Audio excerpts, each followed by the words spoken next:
Il y a quelque chose dans l'ambiance du Cercle Rouge qui fait penser à celle qu'on peut trouver dans Le Samouraï.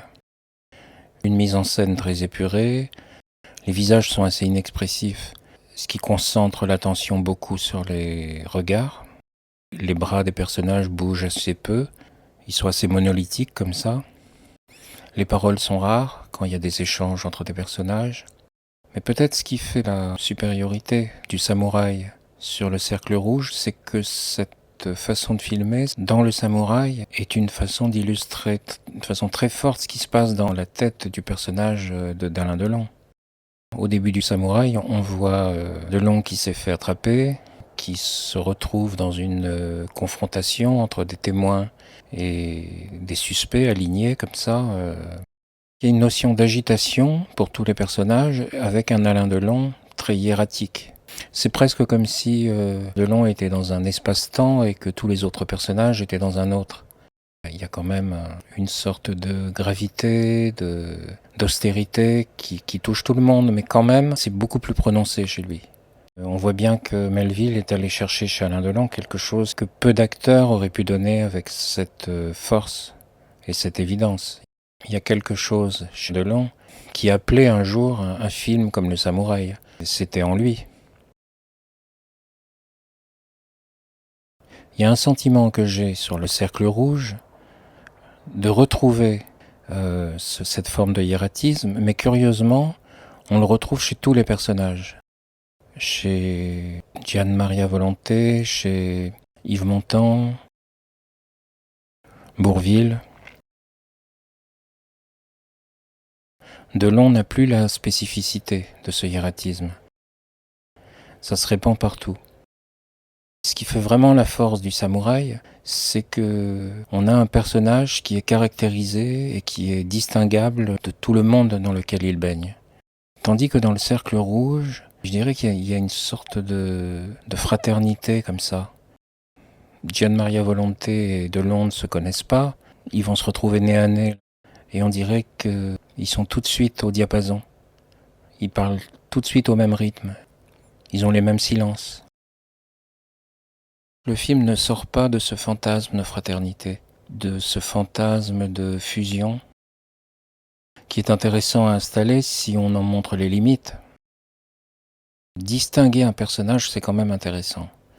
Ce qui fait que le héros est lui et aucun autre, c'est quelque chose qui donne beaucoup de force à une histoire.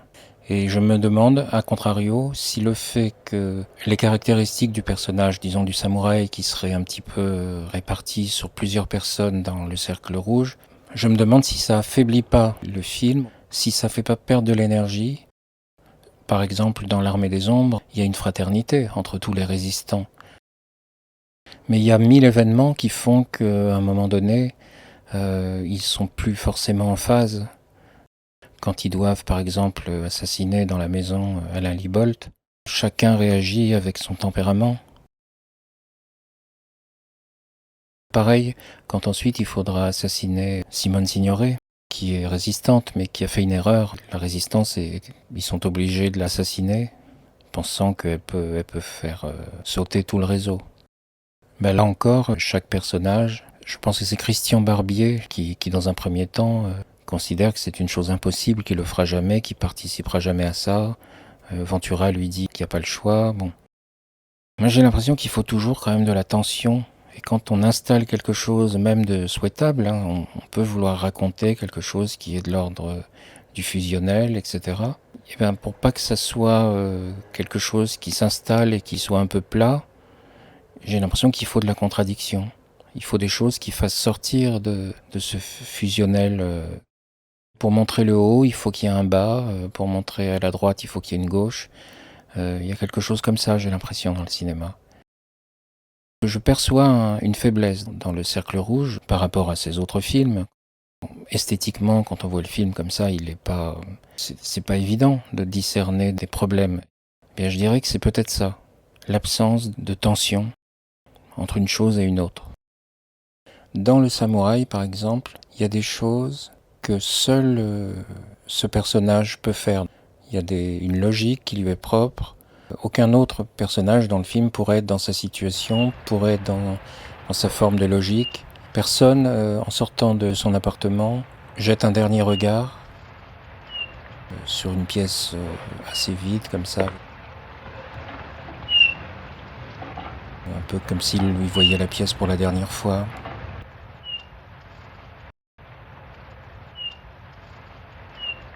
Si quelqu'un était dans la situation d'être obligé de voler une voiture, personne ne le ferait comme lui, comme ça en regardant devant lui, en ayant l'air d'absolument rien faire, avec cet œil un peu triste.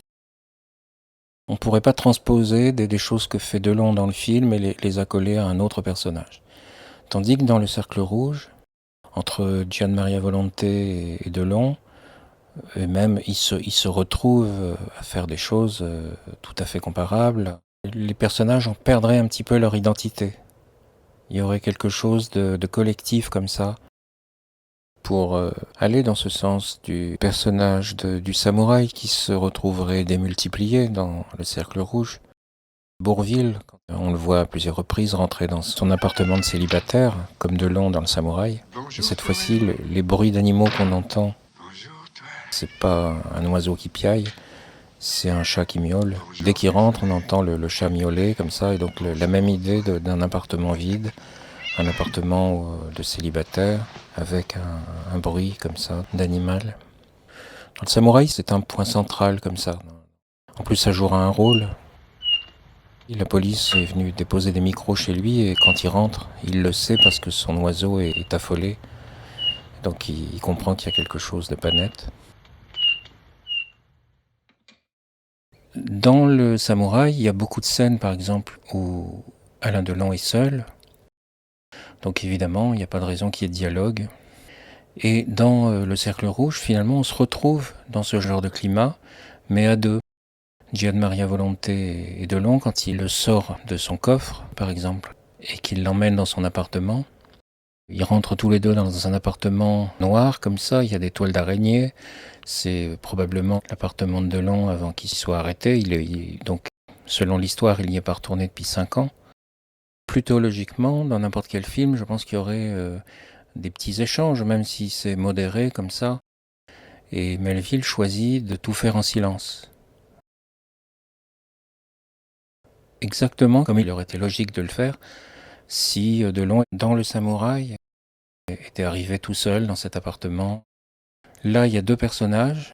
Tout concourt à ce que Delon lance une information concernant le lieu où il l'a emmené, ou alors que Volonté pose une question.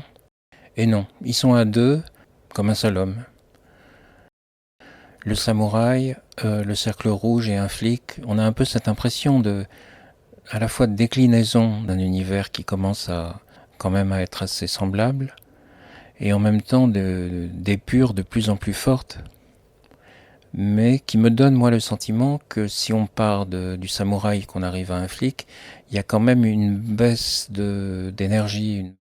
Je crois que ça arrive souvent au cinéma, que dans un film, on va y aller dans une direction, et on se dise, il faut que j'y aille, il faut que j'y aille, il faut que j'y aille, et il y a quelque chose qui s'épuise, qui ne présente pas assez de tension, qui est trop logique, qui va trop dans la même direction.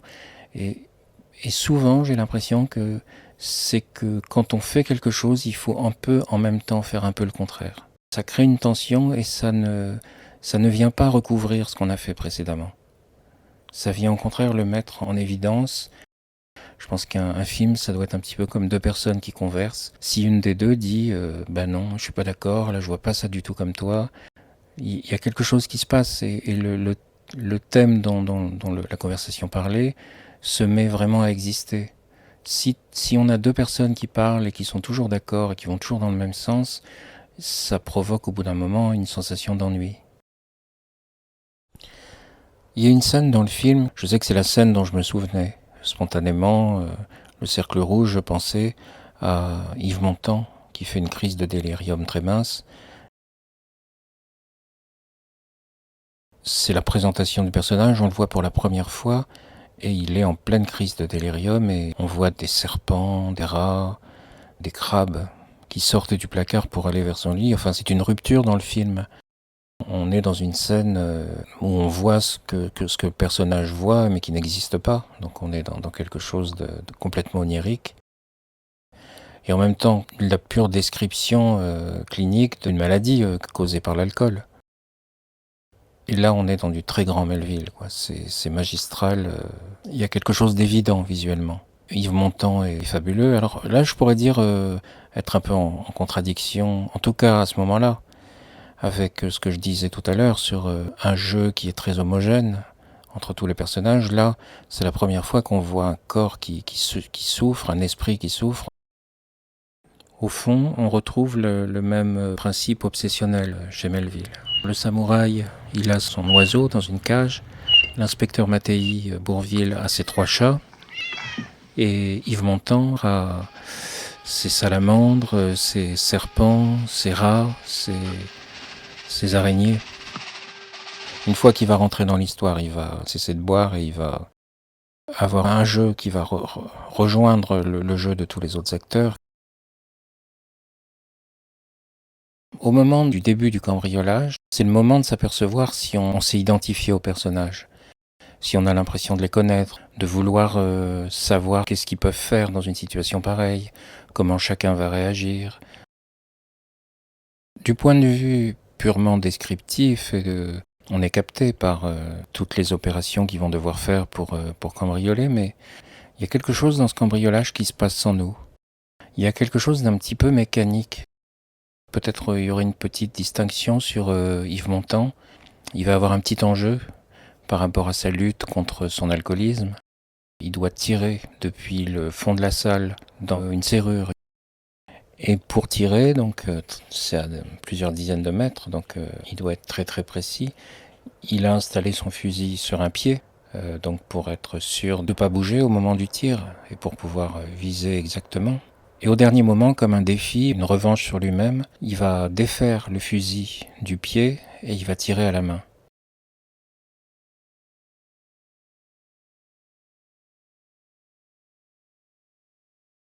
Et il va l'avoir, en plein dans le mille. La porte va s'ouvrir. Tout ce qui s'est passé jusqu'à présent, c'est pour en arriver au cambriolage. Et maintenant qu'on y est, la nécessité de ce cambriolage n'est pas forcément évident. Et là, il y a quelque chose pour moi qui me manque. Je ne sens pas leur désir de ce cambriolage, je ne sais pas ce qu'ils veulent en faire de cet argent, je ne sais pas exactement ce qui se joue entre eux. Est-ce qu'après le cambriolage, ils resteront en contact, ils s'enfuiront ensemble?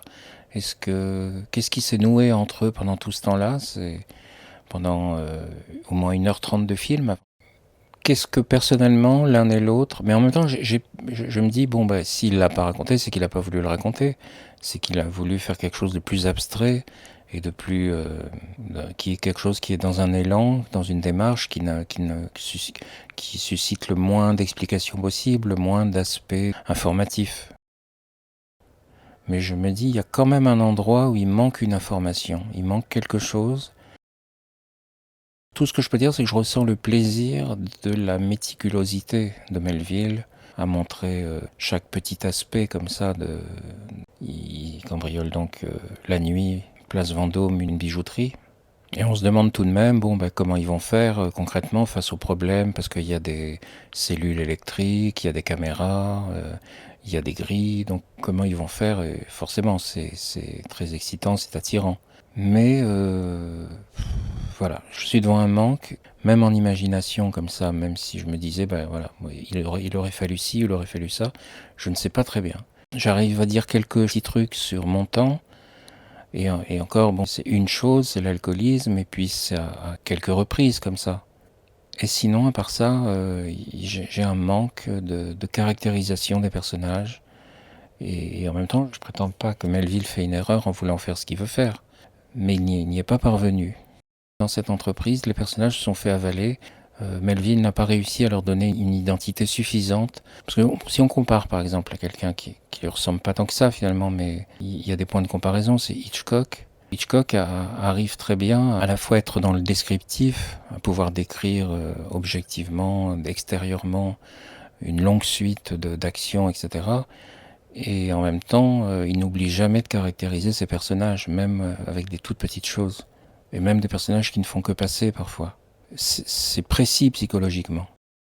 Tandis que là, je trouve qu'il y a quelque chose d'un petit peu vague. dans la psychologie des deux personnages. Par exemple, si on prend le personnage de Long dans Le Samouraï, il n'y a pas une description psychologique très approfondie. Mais il y a quelque chose qui habite le personnage du début à la fin, et on sent que c'est très fort, c'est que c'est un personnage qui parlera jamais.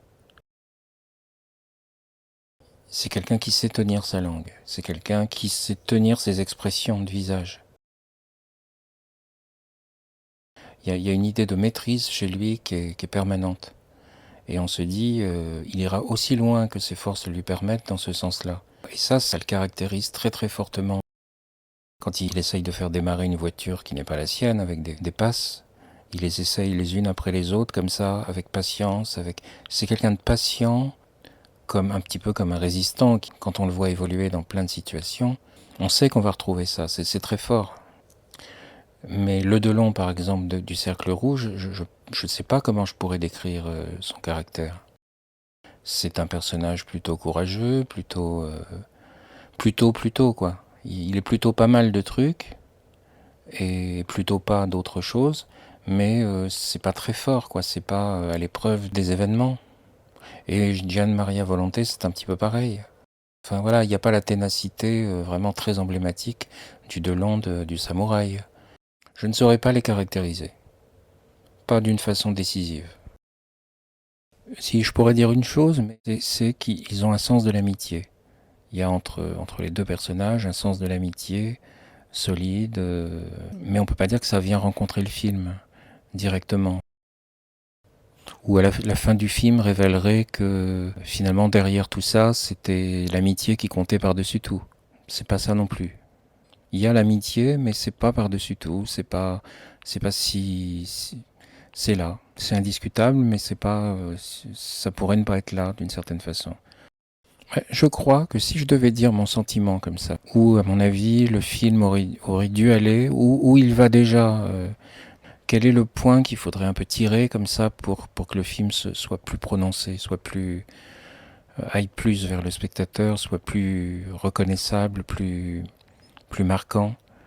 Moi je pense que l'amitié ça pourrait être ça.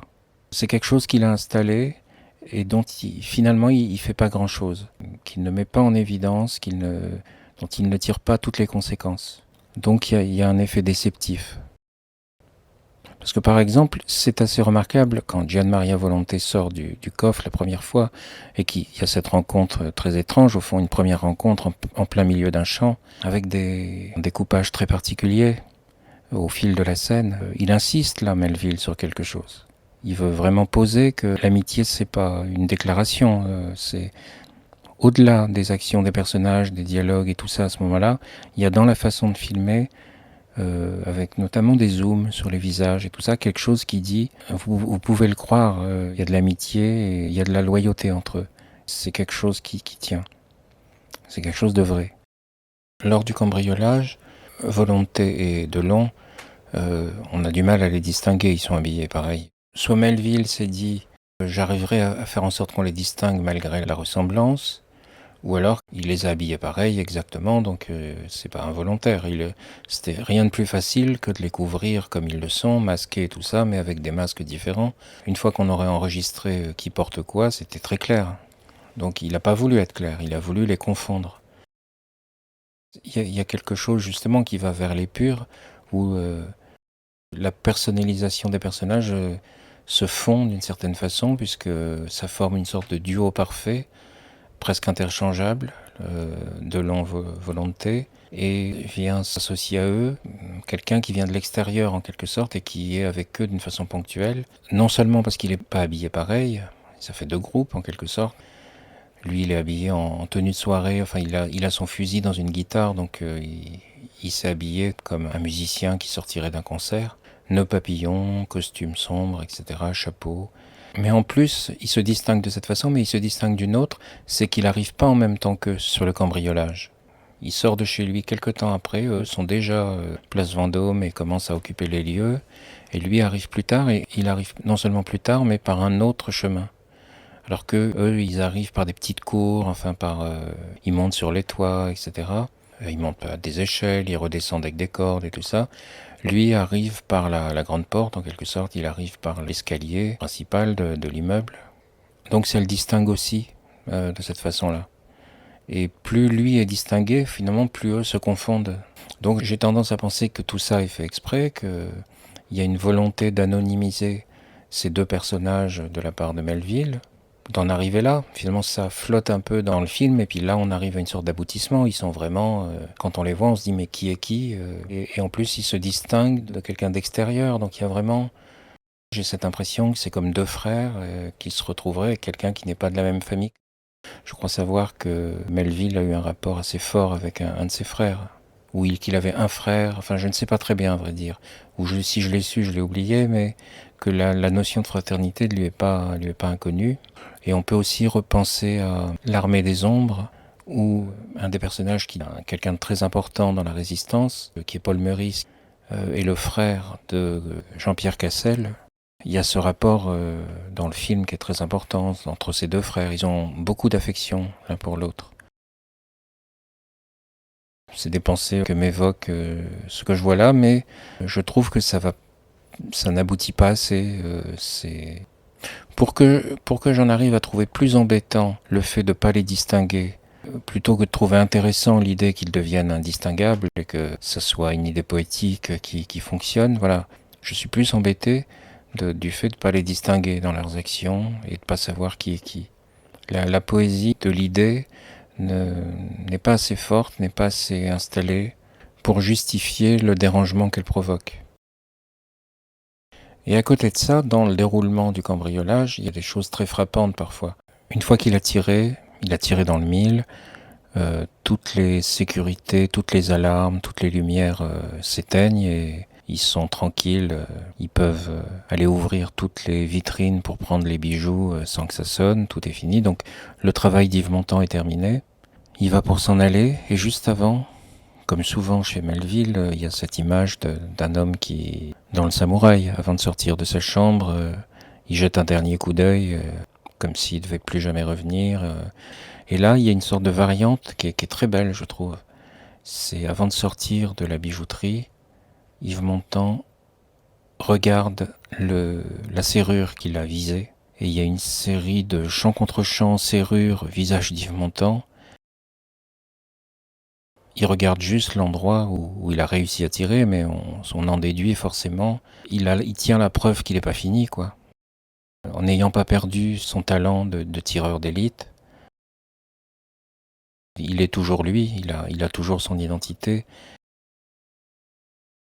Quand Alain Delon a rendez-vous avec ce qui croit être le commanditaire qui va lui acheter les bijoux, mais qui en fait est Bourvil, il se rencontre dans une boîte de nuit, et pendant que Alain Delon attend Bourvil, il y a une fille habillée en barésie, enfin qui appartient à la boîte, qui vend des roses, et il veut pas en acheter, tout ça, mais elle se retourne et elle lui en tend une.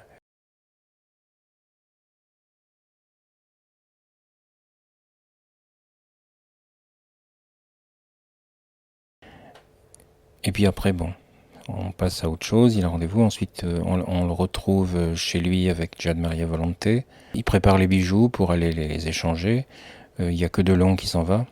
Donc il s'en va, il descend, il y a des plans sur Gian Maria Volonté dans l'appartement qui a l'air dubitatif, il a l'air de se dire, il a l'air d'avoir envie d'y aller, de pas le laisser seul comme ça. Et on voit un truc, c'est qu'il a la rose à la main.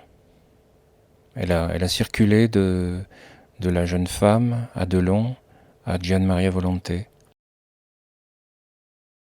C'est pas fait pour être vu, je pense, c'est pas fait pour être évident. Melville n'insiste pas là-dessus. On peut pas s'empêcher de voir une sorte de rapport sentimental entre eux.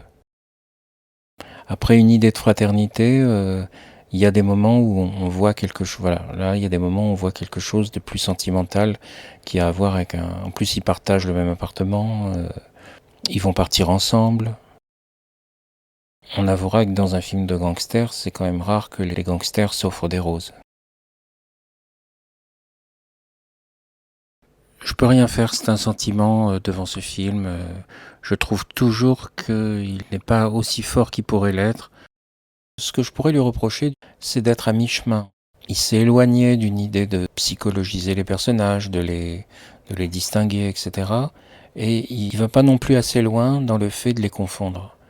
Dans ce désir de confondre les personnages, j'ai l'impression qu'il aurait fallu aller plus loin pour que ça soit marquant.